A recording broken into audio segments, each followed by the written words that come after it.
The Adventures of Sherlock Holmes by Sir Arthur Conan Doyle. Adventure 2, The Red-Headed League. I had called upon my friend, Mr. Sherlock Holmes, one day in the autumn of last year, and found him in deep conversation with a very stout, florid-faced, elderly gentleman with fiery red hair. With an apology for my intrusion, I was about to withdraw, when Holmes pulled me abruptly into the room and closed the door behind me. "You could not possibly have come at a better time, my dear Watson," he said cordially. "I was afraid that you were engaged." "So I am, very much so." "Then I can wait in the next room." "Not at all. This gentleman, Mr. Wilson, has been my partner and helper in many of my most successful cases, and I have no doubt that he will be of the utmost use to me and yours also." The stout gentleman half rose from his chair and gave a bob of greeting, with a quick little questioning glance from his small, fat, encircled eyes.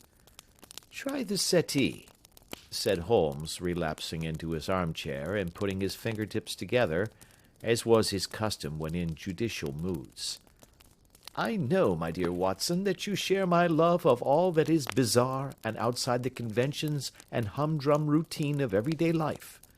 You have shown your relish for it by the enthusiasm which has prompted you to chronicle, and, if you will excuse my saying so, somewhat to embellish so many of my own little adventures." "Your cases have indeed been of the greatest interest to me," I observed. "You will remember that I remarked the other day, just before we went into the very simple problem presented by Miss Mary Sutherland, that for strange effects and extraordinary combinations we must go to life itself, which is always far more daring than any effort of the imagination." "A proposition which I took the liberty of doubting." "You did, Doctor, but none the less you must come round to my view, for otherwise I shall keep on piling fact upon fact on you until your reason breaks down under them and acknowledges me to be right. Now, Mr. Jabez Wilson here has been good enough to call upon me this morning, and to begin a narrative which promises to be one of the most singular which I have listened to for some time. You have heard me remark that the strangest and most unique things are very often connected not with the larger but with the smaller crimes, and occasionally, indeed, where there is room for doubt whether any positive crime has been committed. As far as I have heard, it is impossible for me to say whether the present case is an instance of crime or not, but the course of events is certainly among the most singular that I have ever listened to. Perhaps, Mr. Wilson, you would have the great kindness to recommence your narrative.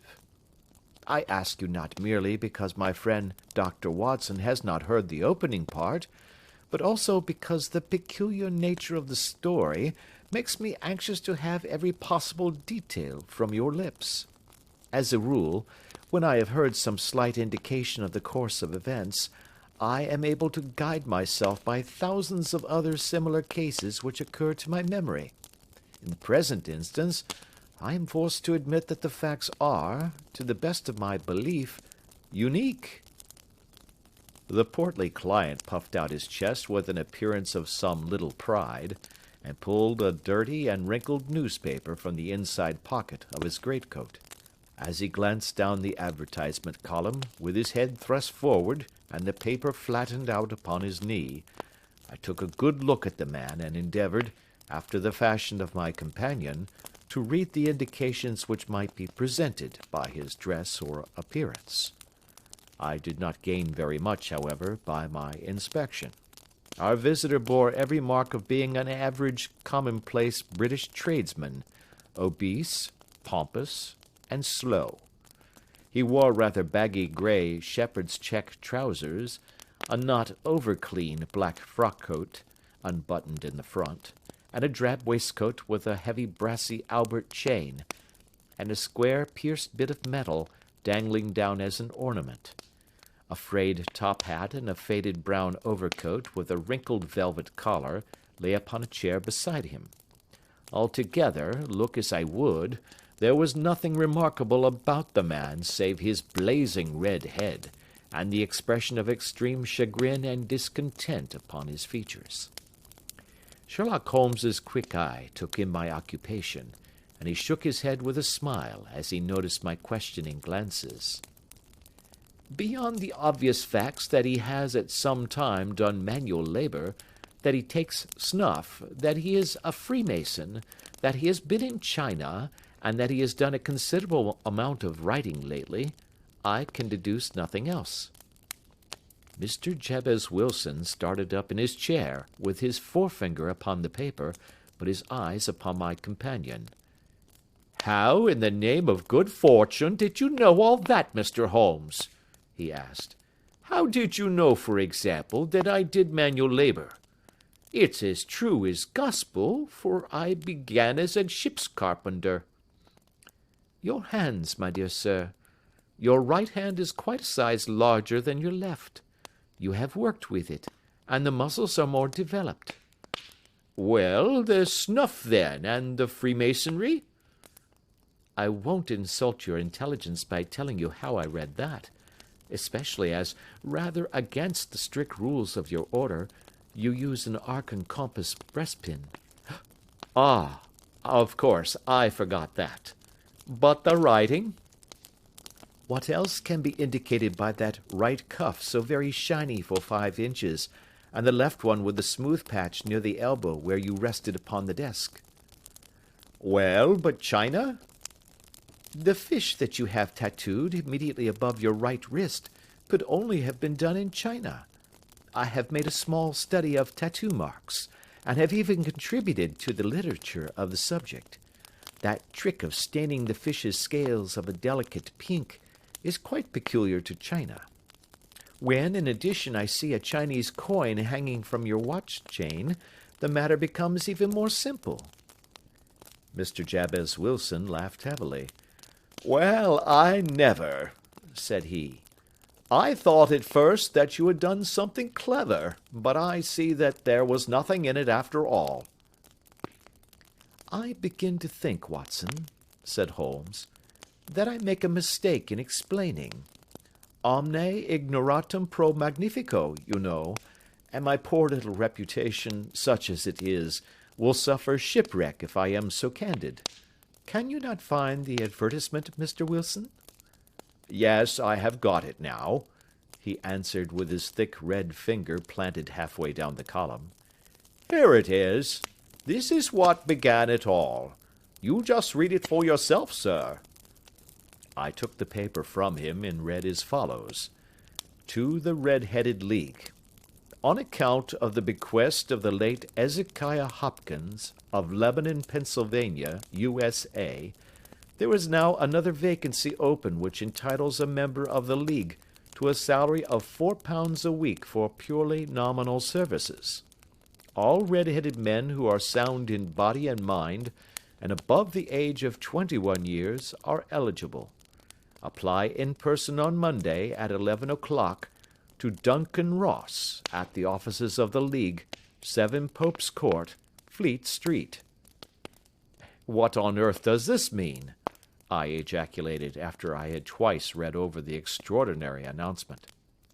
Holmes chuckled and wriggled in his chair, as was his habit when in high spirits.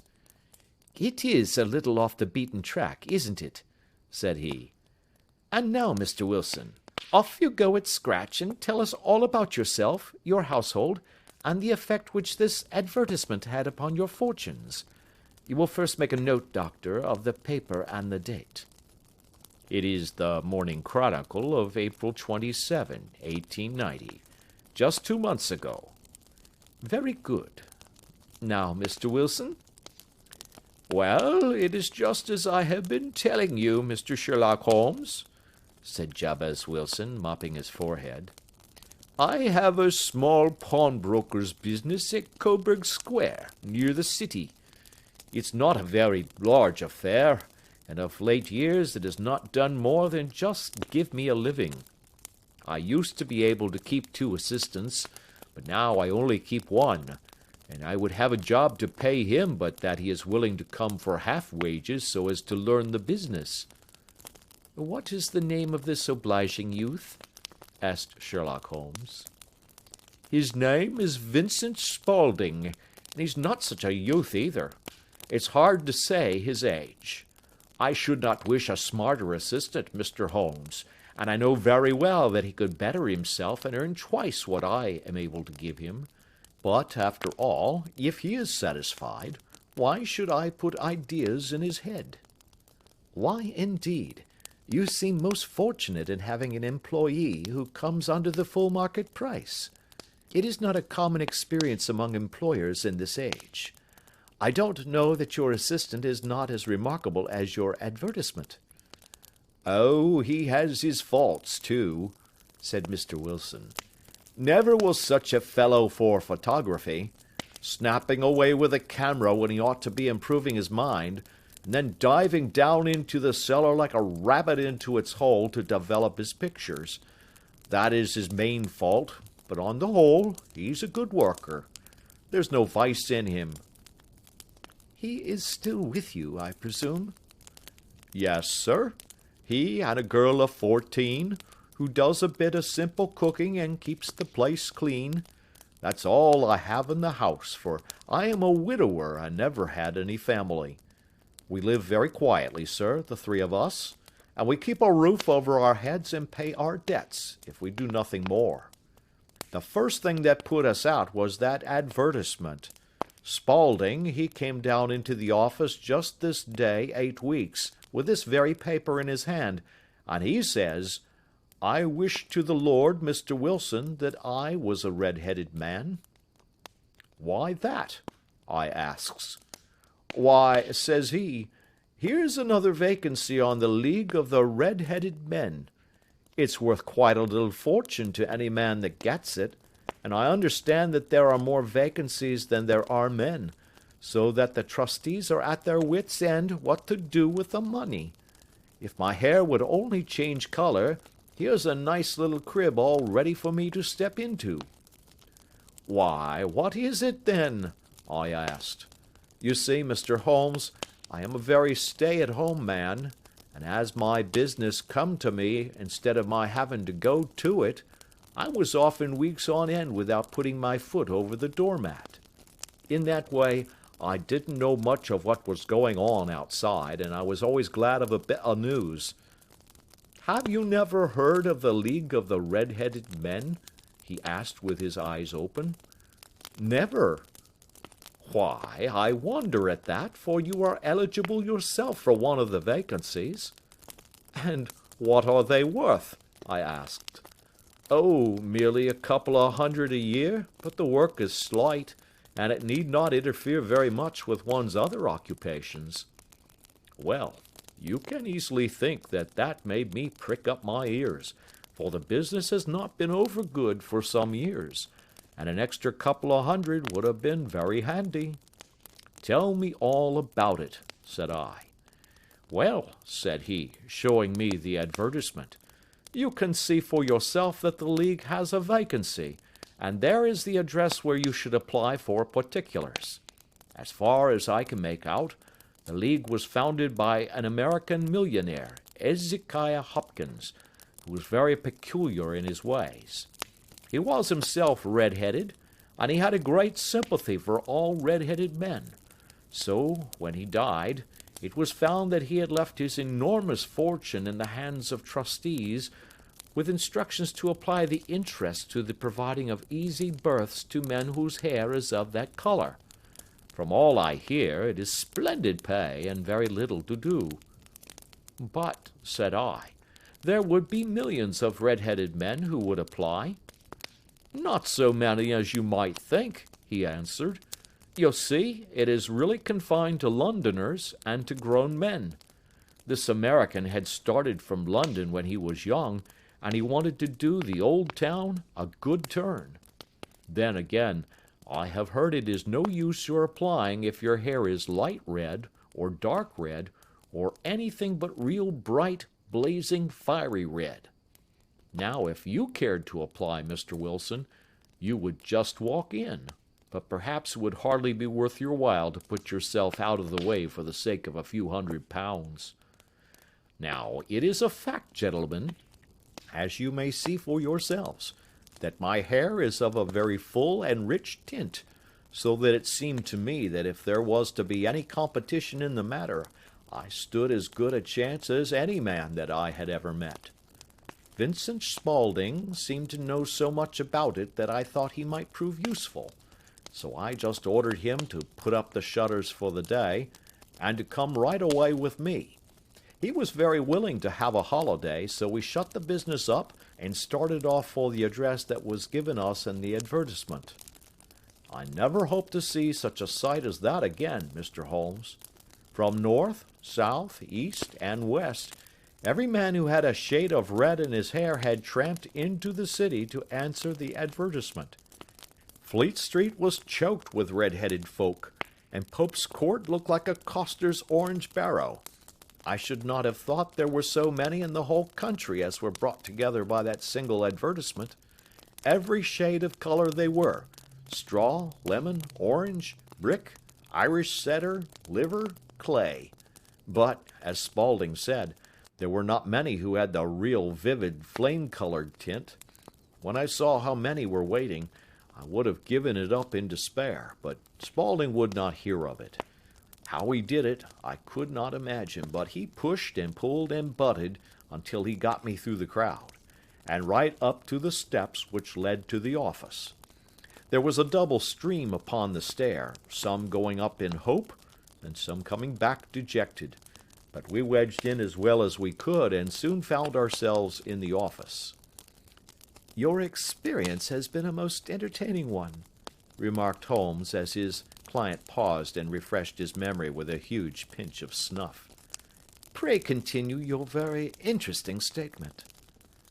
There was nothing in the office but a couple of wooden chairs and a deal table, behind which sat a small man with a head that was even redder than mine.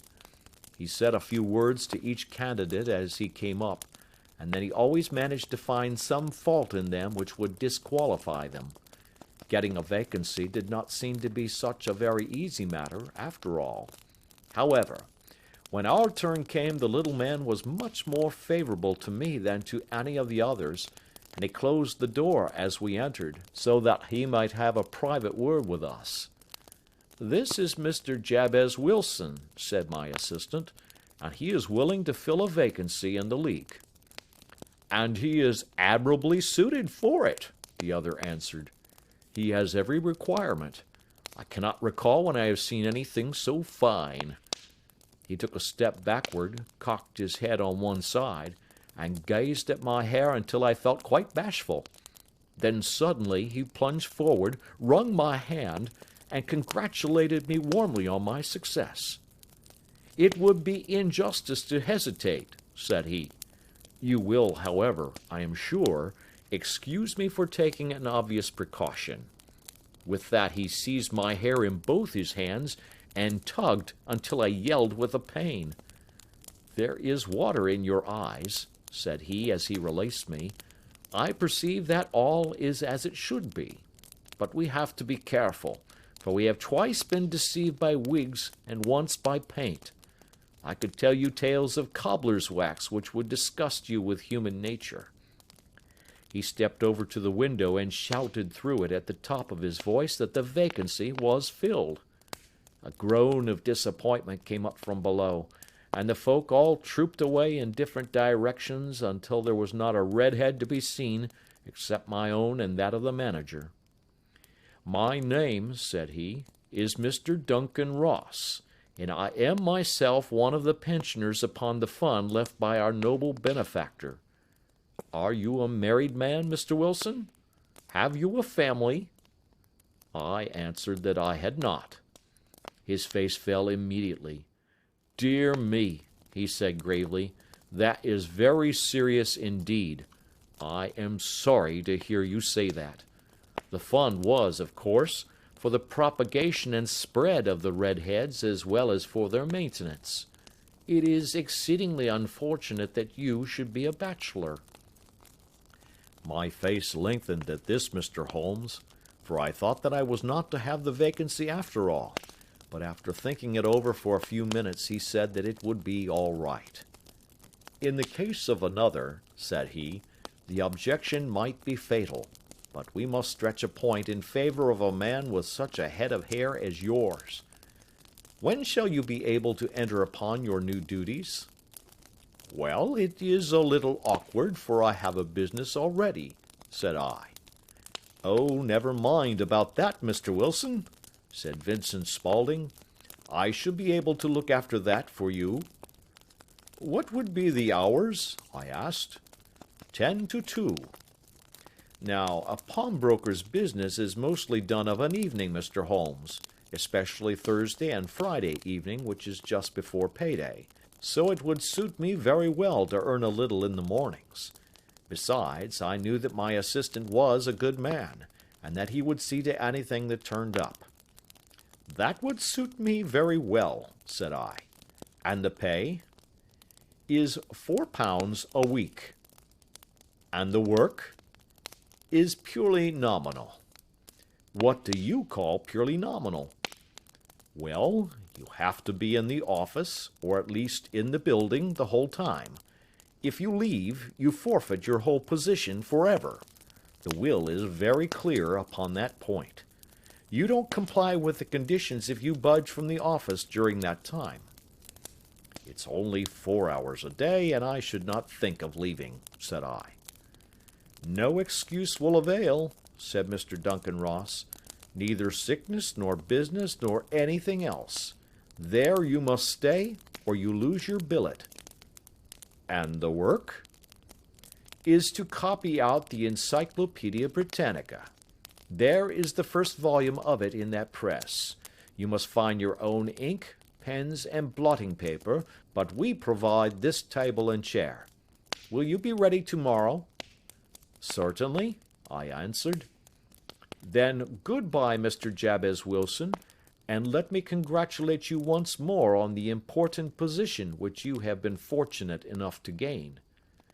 He bowed me out of the room, and I went home with my assistant, hardly knowing what to say or do.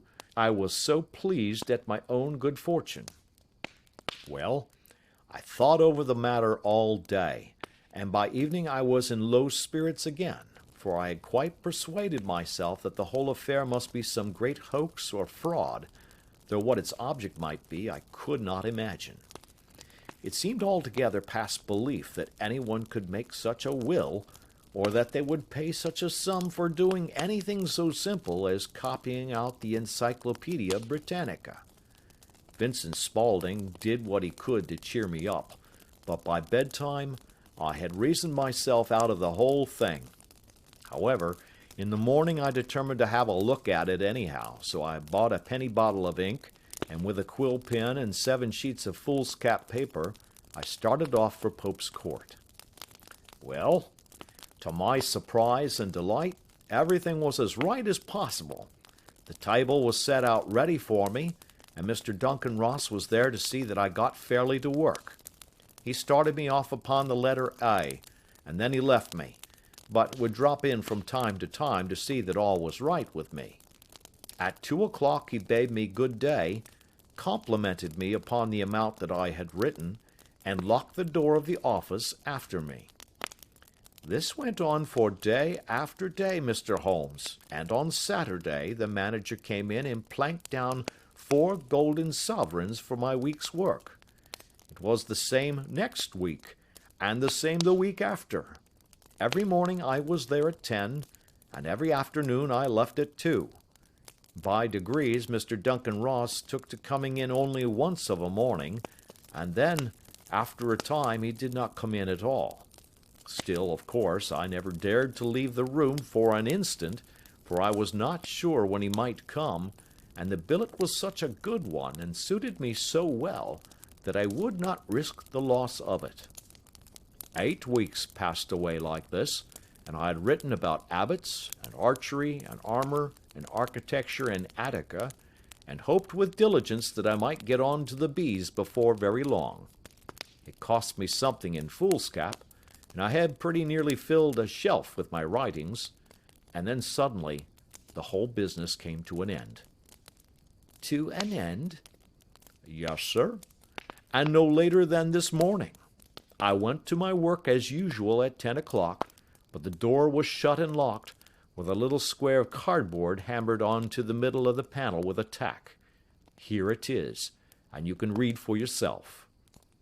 He held up a piece of white cardboard about the size of a sheet of notepaper. It read in this fashion: "The Red-Headed League is dissolved. October 9, 1890. Sherlock Holmes and I surveyed this curt announcement and the rueful face behind it, until the comical side of the affair so completely overtopped every other consideration that we both burst out into a roar of laughter. "I cannot see that there is anything very funny," cried our client, flushing up to the roots of his flaming head. "If you can do nothing better than laugh at me, I can go elsewhere."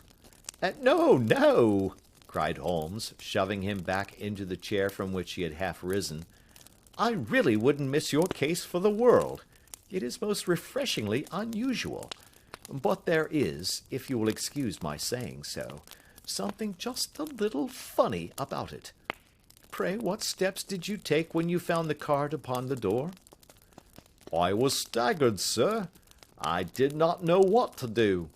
Then I called at the offices round, but none of them seemed to know anything about it. Finally, I went to the landlord, who is an accountant living on the ground floor, and I asked him if he could tell me what had become of the Red-Headed League. He said that he had never heard of any such body. Then I asked him who Mr. Duncan Ross was. He answered that the name was new to him. "Well," said I, "the gentleman at number 4. "What, the red-headed man?" "Yes." "Oh," said he, "his name was William Morris. He was a solicitor and was using my room as a temporary convenience until his new premises were ready. He moved out yesterday." "Where could I find him?" "Oh, at his new offices? He did tell me the address. Yes, 17 King Edward Street, near St. Paul's." "I started off, Mr. Holmes, but when I got to that address it was a manufactory of artificial kneecaps, and no one in it had ever heard of either Mr. William Morris or Mr. Duncan Ross." "And what did you do then?" asked Holmes.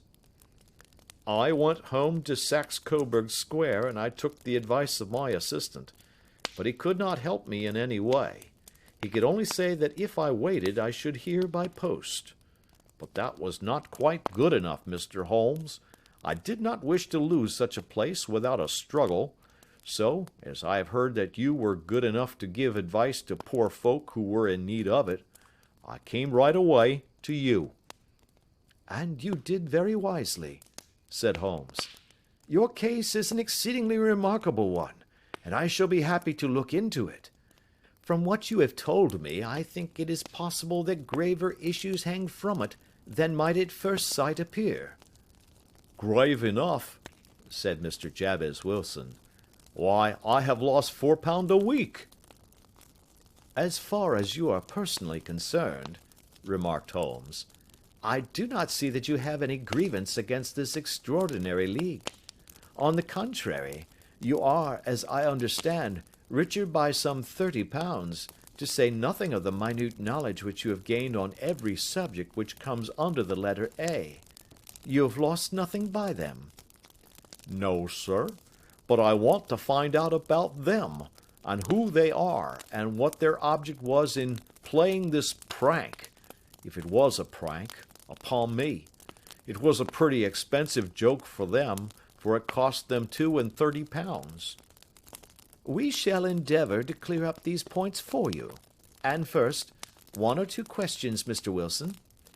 This assistant of yours, who first called your attention to the advertisement, how long has he been with you?" "About a month, then." "How did he come?" "In answer to an advertisement." "Was he the only applicant?" "No, I had a dozen." "Why did you pick him?"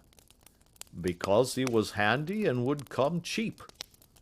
"At half wages, in fact?" "Yes." "What is he like, this Vincent Spaulding?" Small, stout built, very quick in his ways, no hair on his face, though he's not short of 30, has a white splash of acid upon his forehead." Holmes sat up in his chair in considerable excitement. "I thought as much," said he. "Have you ever observed that his ears are pierced for earrings?" "Yes, sir. He told me that a gypsy had done it for him when he was a lad." Said Holmes, sinking back in deep thought. "He is still with you?" "Oh, yes, sir. I have only just left him." "And has your business been attended to in your absence?" "Nothing to complain of, sir. There's never very much to do of a morning." "That will do, Mr. Wilson. I shall be happy to give you an opinion upon the subject in the course of a day or two. Today is Saturday, and I hope that by Monday we may come to a conclusion." "Well, Watson," said Holmes, when our visitor had left us, "what do you make of it all?" "I make nothing of it," I answered frankly. "It is a most mysterious business." "As a rule," said Holmes, "the more bizarre a thing is, the less mysterious it proves to be. It is your commonplace, featureless crimes which are really puzzling, just as a commonplace face is the most difficult to identify. But I must be prompt over this matter." "What are you going to do, then?" I asked. "To smoke," he answered. "It is quite a three-pipe problem, and I beg that you won't speak to me for 50 minutes. He curled himself up in his chair, with his thin knees drawn up to his hawk-like nose, and there he sat with his eyes closed and his black clay pipe thrusting out like the bill of some strange bird. I had come to the conclusion that he had dropped asleep, and indeed was nodding myself, when he suddenly sprang out of his chair with the gesture of a man who has made up his mind, and put his pipe down upon the mantelpiece. "Sarasate plays at St. James's Hall this afternoon," he remarked. "What do you think, Watson? Could your patient spare you for a few hours?" "I have nothing to do today. My practice is never very absorbing." "Then put on your hat and come. I am going through the city first, and we can have some lunch on the way. I observe that there is a good deal of German music on the programme, which is rather more to my taste than Italian or French. It is introspective, and I want to introspect. Come along." We travelled by the Underground as far as Aldersgate, and a short walk took us to Saxe Coburg Square, the scene of the singular story which we had listened to in the morning. It was a poky, little, shabby, genteel place, where 4 lines of dingy, 2-storied brick houses looked out into a small, railed-in enclosure, where a lawn of weedy grass and a few clumps of faded laurel bushes made a hard fight against a smoke-laden and uncongenial atmosphere. 3 gilt balls and a brown board with Jabez Wilson in white letters upon a corner house announced the place where our red-headed client carried on his business. Sherlock Holmes stopped in front of it with his head on one side and looked it all over, with his eyes shining brightly between puckered lids. Then he walked slowly up the street, and then down again to the corner, still looking keenly at the houses. Finally he returned to the pawnbroker's, and, having thumped vigorously upon the pavement with his stick 2 or 3 times, he went up to the door and knocked.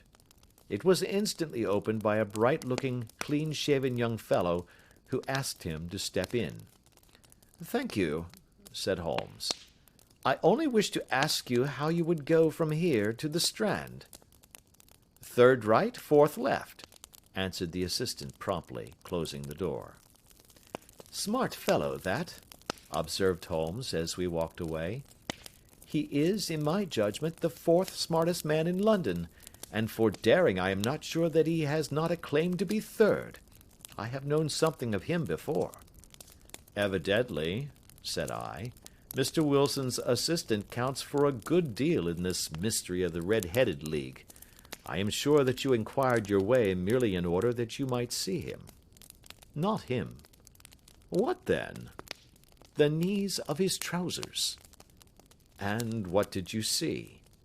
What I expected to see. Why did you beat the pavement? My dear doctor, this is a time for observation, not for talk. We are spies in an enemy's country. We know something of Saxe-Coburg Square. Let us now explore the parts which lie behind it. The road in which we found ourselves as we turned round the corner from the retired Saxe-Coburg Square presented as great a contrast to it as the front of a picture does to the back.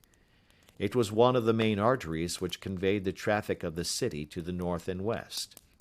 The roadway was blocked with the immense stream of commerce flowing in a double tide inward and outward, while the footpaths were black with the hurrying swarm of pedestrians. It was difficult to realize, as we looked at the line of fine shops and stately business premises, that they really abutted on the other side upon the faded and stagnant square which we had just quitted.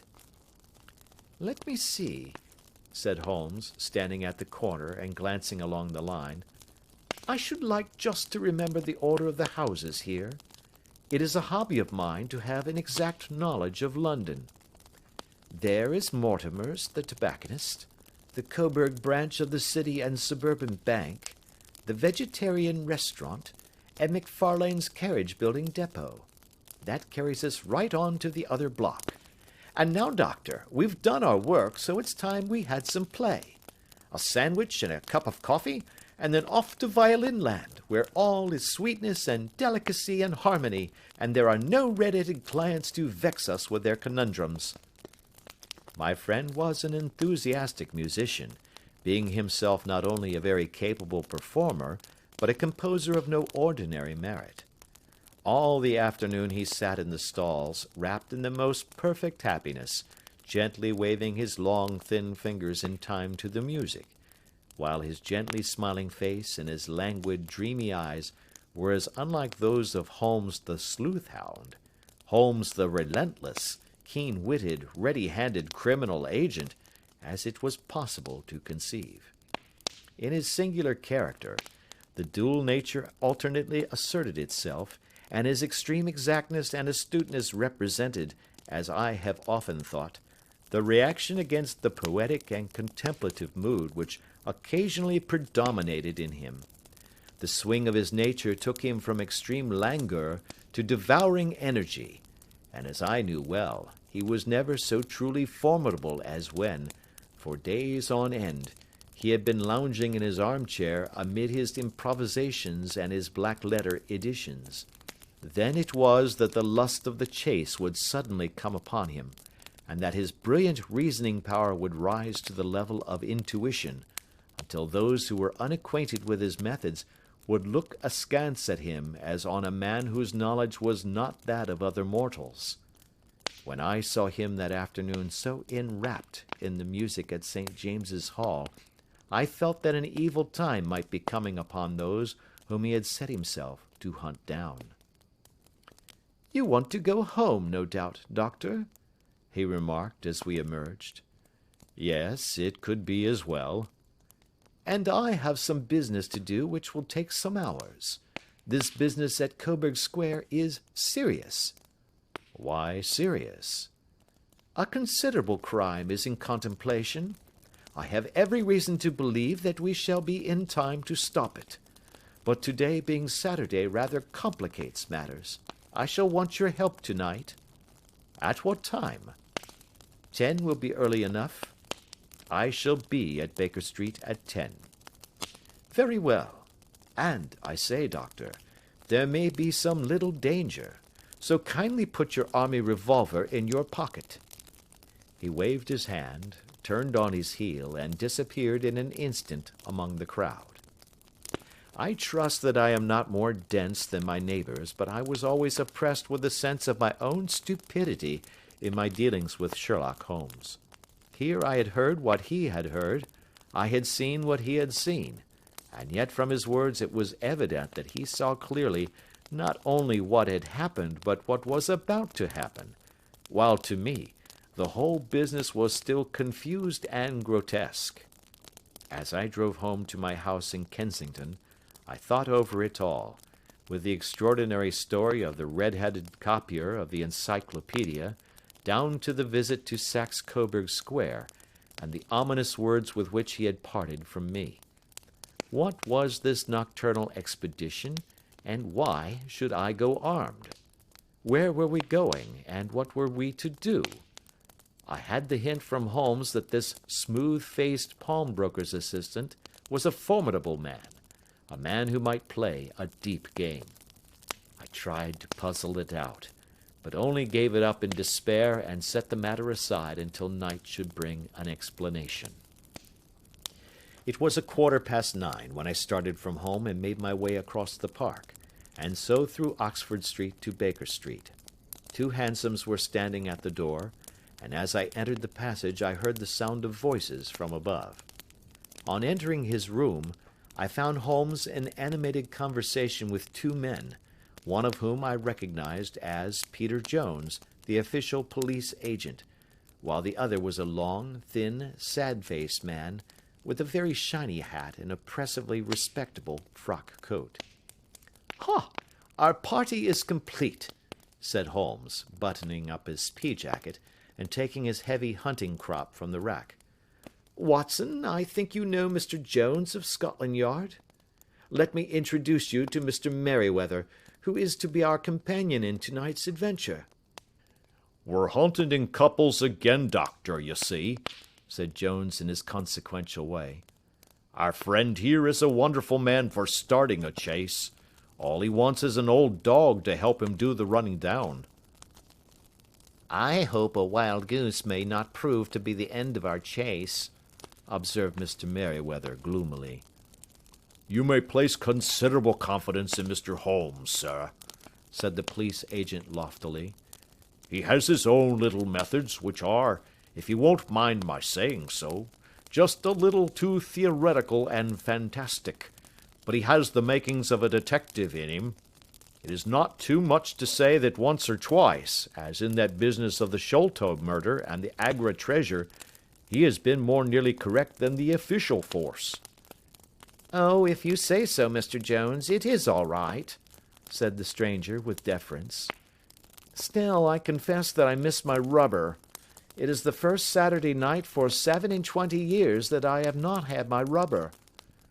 "I think you will find," said Sherlock Holmes, "that you will play for a higher stake tonight than you have ever done yet, and that the play will be more exciting. For you, Mr. Merryweather, the stake will be some £30,000, and for you, Jones, it will be the man upon whom you wish to lay your hands." "John Clay, the murderer, thief, smasher, and forger. He's a young man, Mr. Merryweather, but he is at the head of his profession, and I would rather have my bracelets on him than on any criminal in London. He's a remarkable man, is young John Clay. His grandfather was a royal duke, and he himself has been to Eton and Oxford.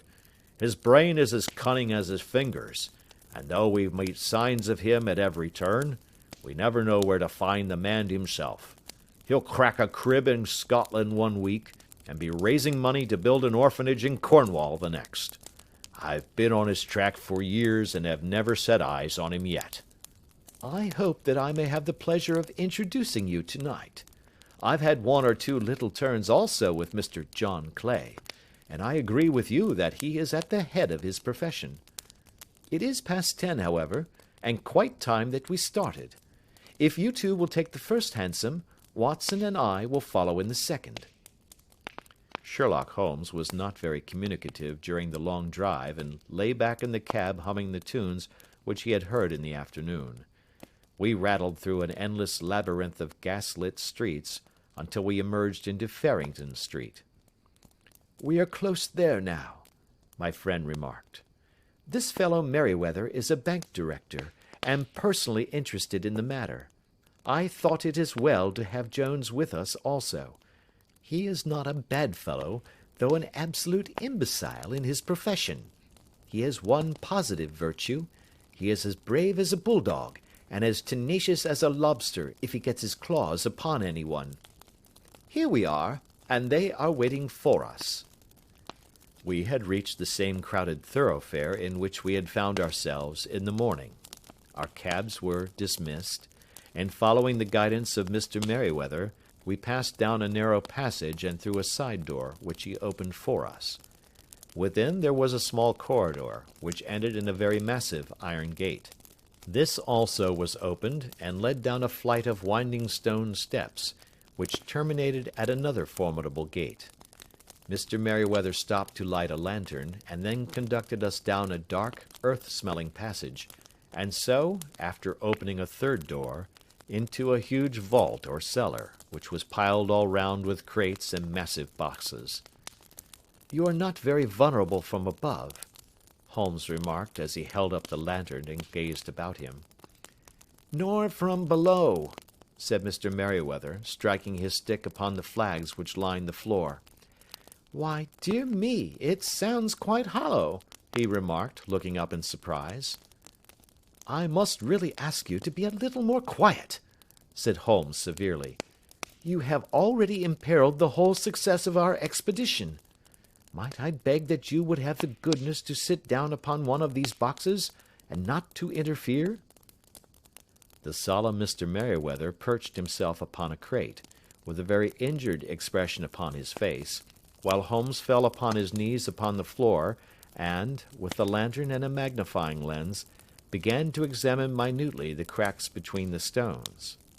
A few seconds sufficed to satisfy him, for he sprang to his feet again, and put his glass in his pocket.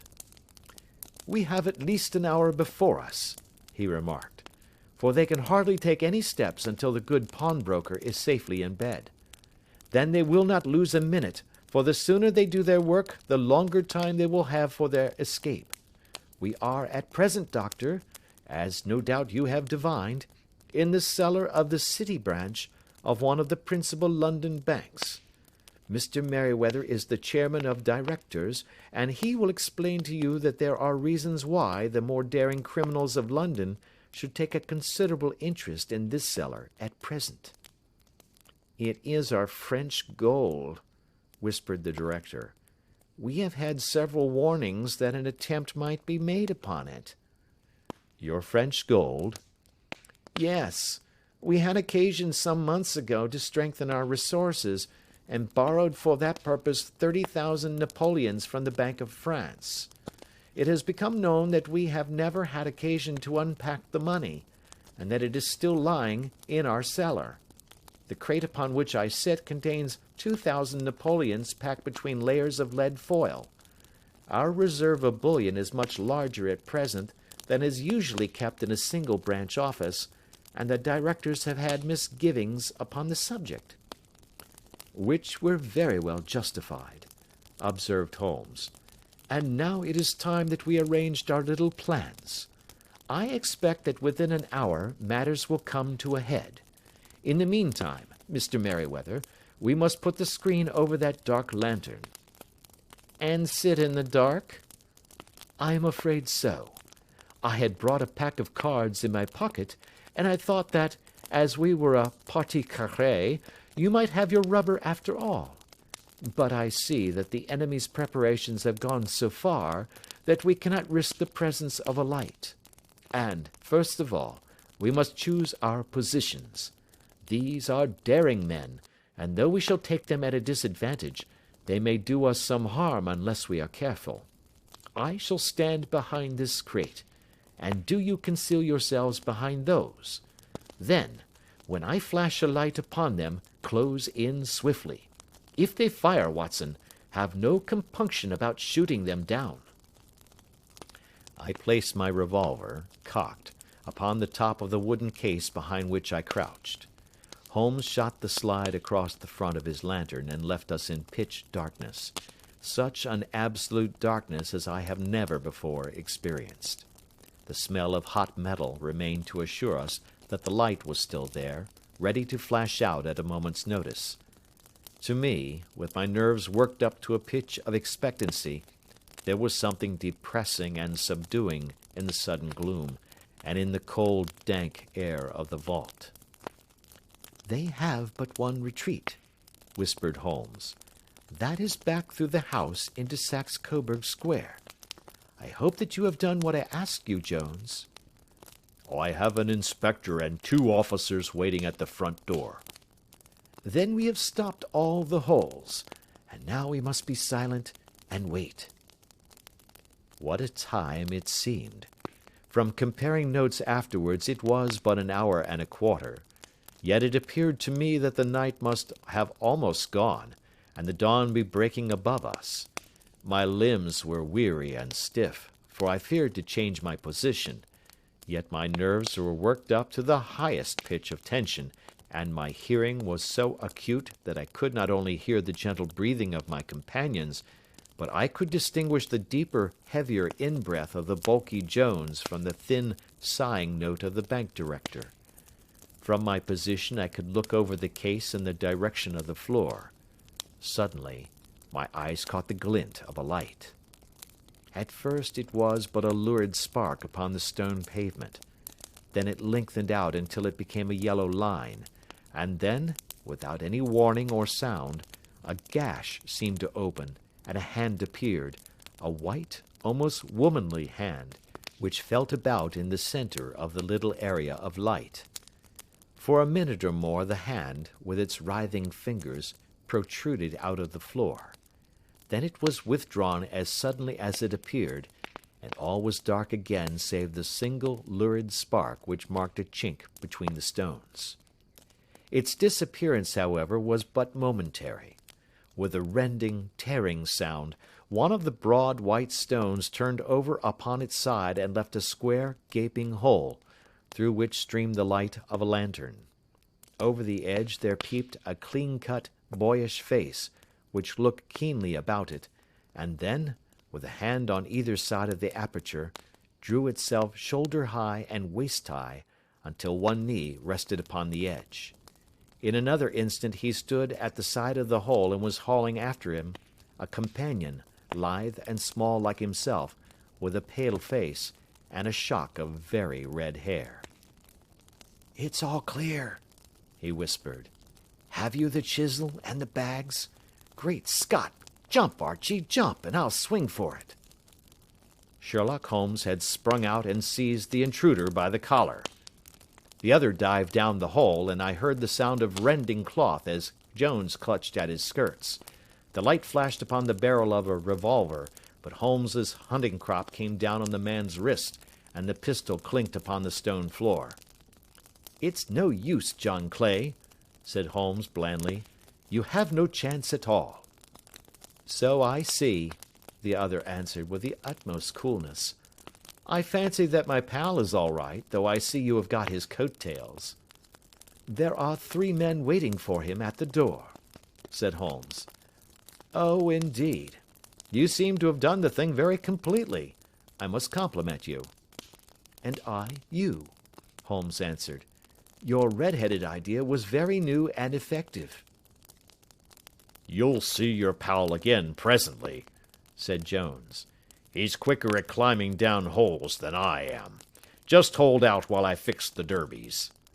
"I beg that you will not touch me with your filthy hands," remarked our prisoner as the handcuffs clattered upon his wrist.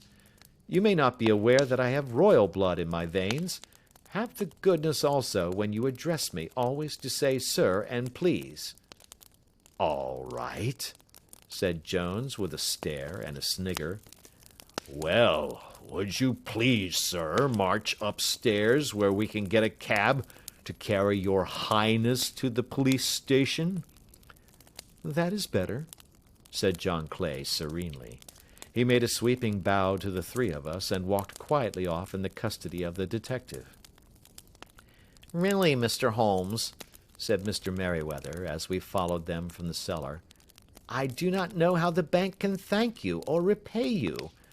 There is no doubt that you have detected and defeated in the most complete manner one of the most determined attempts at bank robbery that have ever come within my experience."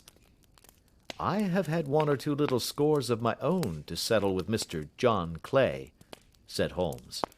"I have been at some small expense over this matter, which I shall expect the bank to refund, but beyond that I am amply repaid by having had an experience which is in many ways unique, and by hearing the very remarkable narrative of the Red-Headed League.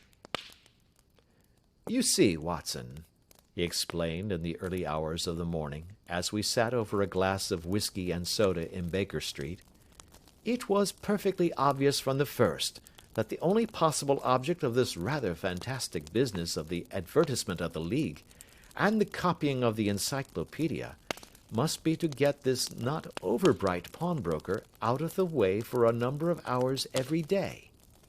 It was a curious way of managing it, but really it would be difficult to suggest a better. The method was no doubt suggested to Clay's ingenious mind by the colour of his accomplice's hair.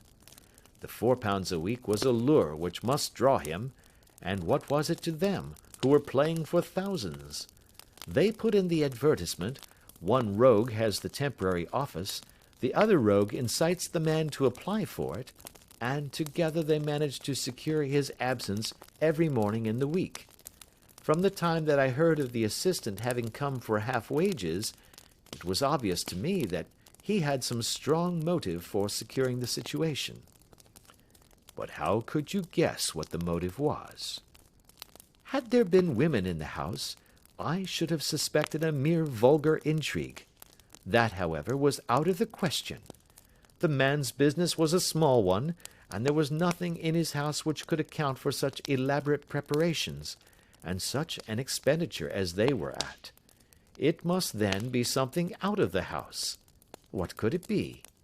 I thought of the assistant's fondness for photography, and his trick of vanishing into the cellar. The cellar! There was the end of this tangled clue. Then I made inquiries as to this mysterious assistant, and found that I had to deal with one of the coolest and most daring criminals in London. He was doing something in the cellar, something which took many hours a day for months on end. What could it be, once more? I could think of nothing save that he was running a tunnel to some other building.